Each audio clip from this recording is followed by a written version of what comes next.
This is Ag Matters PM from the Iowa Agribusiness Radio Network, brought to you by the Iowa Soybean Association, your daily recap of the information that affects Iowa's farmers, producers, and consumers, right here in the heart of the heartland. With reports from our award-winning broadcast team of Dustin Hoffman, Riley Smith, and Mark Magnuson. Now, from the IARN studios in Des Moines, here's Dustin Hoffman. Well, good day, everyone, and welcome to Ag Matters PM from the Iowa Agribusiness Radio Network. I'm Dustin Huffman. Today is Monday, October the 2nd, 2023. Hard to believe we flipped the calendar over yet again, and we're already into the double-digit months now, October being the 10th month. But we've got a lot of great stuff coming your way. We're going to talk with Iowa 4-H Foundation Executive Director Emily Saveraid. We're going to talk about being National 4-H Week. Also, we're going to take a look at that ag weather outlook, a little toasty coming up here at least today and tomorrow. But first, let's kick things off and take a look at those markets. It's time now for the Ag Matters PM Closing Market Summary, your source for market analysis and settlement prices from the day's trade in Chicago, courtesy of the folks at agmarket.net. Well, we're at the end of another trading day, and it's time to talk with Tyler Schau of agmarket.net. And Tyler, a lot of things happening and not happening over the weekend. And did the markets have any effect? Did it have any effect on the markets, I should ask? Yeah, a complete reversal of what we saw on Friday. And with the exception of wheat and soybeans, corn just did a complete 180. On Friday, corn closed down about 12 cents. Today's going to close up 12 cents. So right back to where we were at the close of the day Thursday. Wheat saw some strong gains, although it had a massive sell-off on Friday. Didn't quite capture all of that back. But the story of the weekend was the non-shutdown of the government, kicking the can down the road to November. Now, of course, with Farm Bill not getting extended and it's kind of sitting in limbo at the moment, does that have any effect on, certainty and maybe any support that the markets could have? Or is that just basically a wait and see how that plays out as we look into the next growing season? Yeah, I don't know that you could really say that it had too much of an effect on any particular market today. I think it's a wait and see game, just like all the other markets. Like I said, it was just a complete risk off day on Friday. And again, for at least the next 5 to 6 weeks, the market at least is comfortable knowing it's going to get. I do think it highlights the importance of those reports. We in this industry and farmers and anyone tied to the commodity industry loves to pick apart the reports and try to figure out why they're wrong and for good reason. But at the end of the day, it does show how the trade really feels that these reports are important, and we don't want to miss that data. So, as we look ahead now, obviously we're looking here in Iowa, a lot of farmers kind of just putting the combines into the field, see if it's quite ready yet. And a lot of farmers are saying, no, not quite yet, which is odd. You'd think in that first week of October, we'd be going hardcore. But what are you hearing from across the Midwest and the Corn Belt right now in a time when usually we're going full throttle? Talked to a gal this morning from Northwest Iowa. She said from her house, she could see 5 combines rolling. So rolling pretty heavy in parts of Iowa. A couple of my customers in central Iowa were rolling pretty heavy on soybeans today. Tale of two tapes, Northwest Iowa.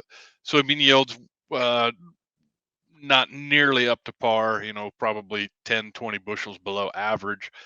Central Iowa at or above average. So, kind of that variability that we've been talking about all year is playing a role.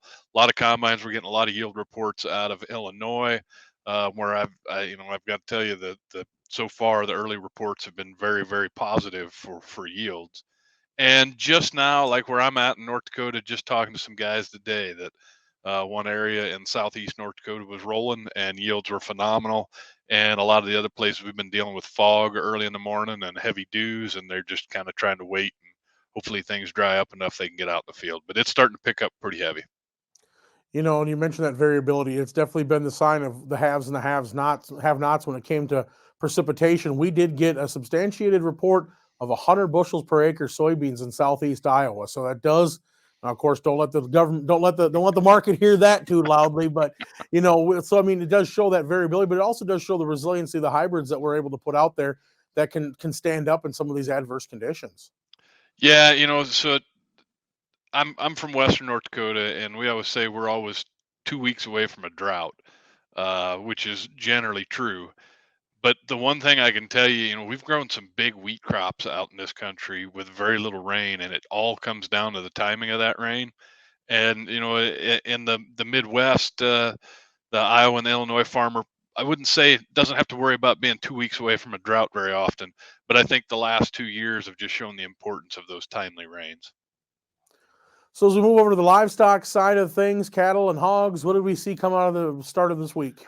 A little bit of a rebounding in cattle. They've been kind of whipsawing back and forth, $2 to $3 a day the last week. Seen a little bit of support in the feeder calf market, spilled over into the fat cattle market. Hogs were down sharply again. December hogs got their legs taken out. I think between Friday and today, they're down about $6 from the close on Thursday. That was basically off of the hogs and pigs report that was slightly bearish. I wouldn't say it was that bearish.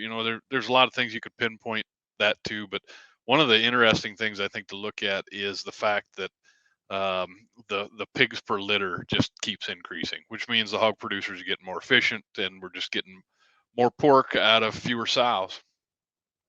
All right. So all in all, kind of a quiet day, as far as news headlines and stuff. But obviously, it's not always like that. And of course, you got to have strong plans in place, especially as we think to 2024.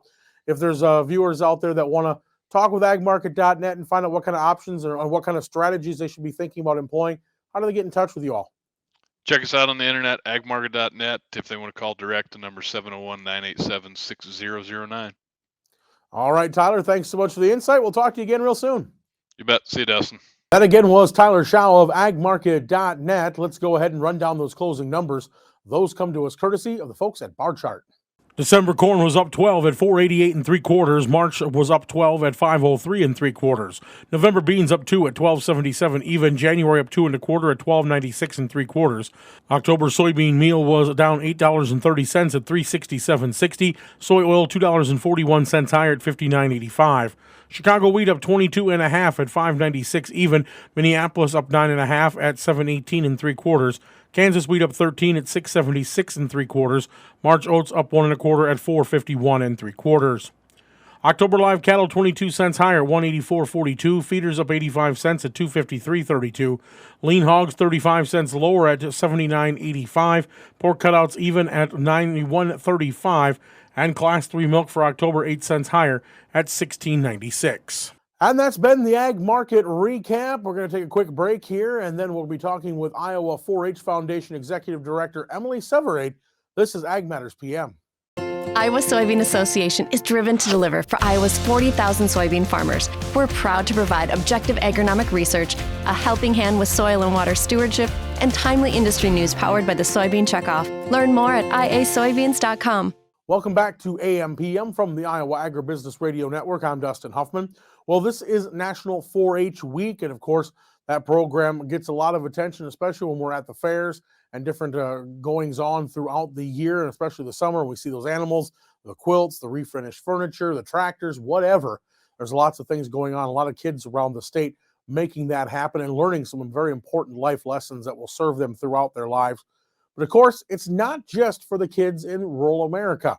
We talk with Emily Saveraid, 4-H Foundation Executive Director for the state of Iowa, and get her opinion as to what's going on and how you can give back during this National 4-H Week.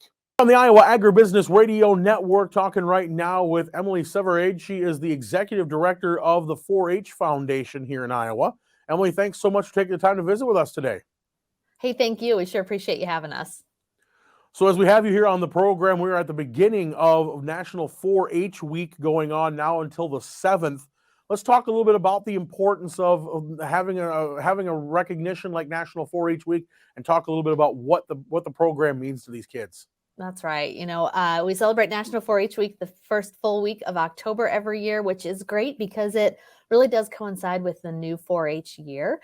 So we're really talking about 4-H. We're talking about the impact of 4-H, and we're hoping that we get some more kids involved in the program as well.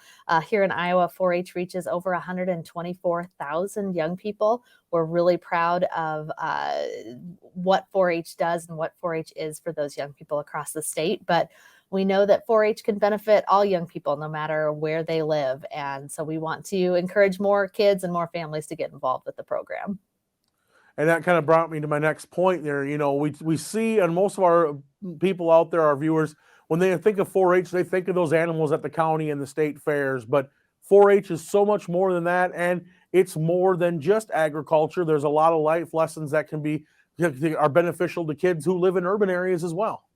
That's absolutely right. You know, the history of 4-H and the roots of 4-H are certainly in ag, and our traditional county fair and our livestock projects are still really, really important parts of the 4-H program. In fact, I'd argue that there are few ways to learn some of those life lessons than trying to break a calf or raising animals and raising livestock. So certainly those are great opportunities for kids, but not every single kid has that opportunity. And so how do they find a place for themselves in 4-H? How do they find a passion that they're excited about and passionate about, and think about ways that they can, as you said, learn some of those things beyond kind of that content information, right? So we kind of say that it doesn't matter whether you're raising a hog, maybe you're baking bread or refinishing grandma's sofa table, or maybe you're building a rocket or using robotics. Regardless of what your passion area is and what you're invested in and what you're learning about, through 4-H, young people are learning how to be good team members. They're learning how to be a leader. They're learning how to communicate what they know and what they've learned about, and they're learning about how they can contribute to their community at large. And those really are the skills that we know that young people need as they move into leadership positions, as they grow into adulthood. Those are the things that are going to make a difference, and the fun things that they get to do, and the projects and the programs. It's just really a great way for them to get those life skills.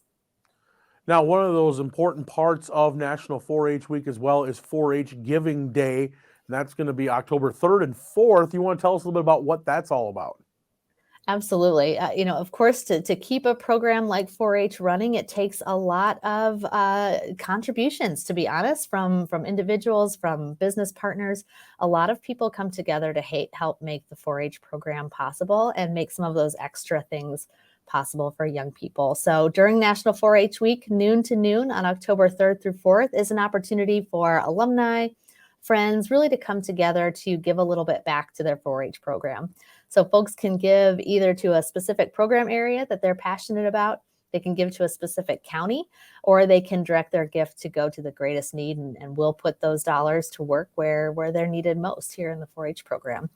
And then, of course, it's a great chance for alumni to share stories, those stories of impact. We love seeing folks' maybe photos from their time in 4-H. I love to pull out my record book and question some of my hairstyle or clothing choices from my days in 4-H in 4th grade and whatnot. But really just a great time to reminisce, share the impact and the story of the 4-H program, raise some money, of course, to help the 4-H program, and then maybe we get some more families involved as well. Yeah, and in fact, as you mentioned that, talking about the remembrance, on the other side of my camera right now, my producer is one of those alumni members of 4-H, and he talks quite a bit about it, and he's still very interested and involved with what happens, and he's always there to make sure they're covered at the state fair and around the county fairs as well, that we're shining that light on those kids, because that is a big part of what we see at those events, and we want to make sure that they're supported. But what other things are we making sure that are noted during National 4-H Week? Got ahead of myself there. What other things are we making sure that we're sharing with other members out there, other citizens of Iowa? Really just thinking about the breadth of things that the 4-H program offers. We tend to think about 4-H during that county fair season and that state fair season. And of course, as you mentioned, love highlighting the work that those young people are doing throughout the year to raise those animals. But to show that different side of 4-H and what are some things that are happening that might pique the interest of a kid who doesn't have that livestock background or that ag background. One of my favorite newer programs in 4-H is 4-H soccer. What a great opportunity for young people to gather around a sport that maybe they're interested in or they're passionate about. And so they're learning about soccer in a semi-competitive location, but they're also learning about the importance of being active, how to be a good team member. And so again, those really great life skills are packaged within this program that gets kids excited. The other thing that 4-H is really focusing on is that career development. And how do you find a place for yourself as a young person in the future as it relates to secondary education? What are you doing after high school? What are you doing after you go on to maybe a 4-year degree or a 2-year degree or a trade school? What's that career path look like for you? And how do those careers, can they bring you back to your community, and how do they engage you in your community, and really helping young people find their place, what they're passionate about? Obviously, a lot of information for our viewers, our listeners to think about. If they want to find out more information about 4-H, maybe where they can get involved, how they can be involved, and see if there are interests in the program that work for them or their children, how do they find that information? Absolutely. So there's an extension office in every single county, plus an extra one in Potawatomi County. So 100 extension offices across the state. If you visit extension.iastate.edu/4H, you can find the contact information for your local office and find a way to get kids or grandkids involved, or maybe find a volunteer opportunity to give back as well. And this week during National 4-H Week, visit iowa4hgivingday.org, and that's an opportunity to see what counties are up to, and also maybe make a gift to give back to 4-H. All right, Emily Saveraid's been our guest here. She is the executive director of the Iowa 4-H Foundation. Emily, thanks so much for taking the time to visit with us. Thank you. We sure appreciate it. And that again was Iowa 4-H Foundation executive director Emily Saveraid. Let's go ahead and take a look at that ag weather outlook. Well, the sun is shining and it's pretty balmy out there. I shouldn't say really humid or anything. It's just really warm. And this is the beginning of October, though it feels like the end of August. Not quite as bad as it was at the end of August of this year, but still plenty warm. But how long is it going to last, and what's that going to do? Well, for the harvest especially, well, we'll see what the National Weather Service has in store for the next 24 hours. Hard to believe we're already in the beginning of October, but if you look at the thermometer for the next couple days here, it's going to be easy to understand why it's hard to believe we're in October. Sunny skies have permeated throughout the day today. It's been unseasonably warm. Highs have been in the upper 80s to the low 90s. Now, tonight, look for clear skies across much of the state. Look for it to still be a little bit warmer. Maybe a few clouds starting to roll in from the west. We'll still see those highs in the upper 50s to the upper 60s. And then tomorrow, slightly cooler, but still hot across much of the state. But thunderstorms are going to start pushing in from the west. That is supposed to be bringing our cold front. And we'll see highs anywhere from 80 to 88 degrees. Taking a look at the affiliate weather map tomorrow, Cherokee will start out the day cloudy with a chance of thunderstorms in 80. Shenandoah, partly sunny, chance of showers in 85. Des Moines and Albia, mostly sunny skies in 88. Waterloo will start out 88 degrees and see a lot of sunshine, but clouds will start to roll in the afternoon. Clinton looking to have sunny skies in 87. For more detailed forecasts in your area, tune to your local Iowa Agribusiness Radio Network affiliates. That's been the Ag Weather Outlook, and we're at the end of today's show. You can find all our content online at iowaagmatters.com. You can follow us on Facebook, X, LinkedIn, and our YouTube channel. While you're there, don't forget to subscribe and hit the bell icon so you're notified each time we put out a new video project. You can also check out our Market podcast free to your mobile device through Amazon, Apple, Google, Spotify, and Podbean.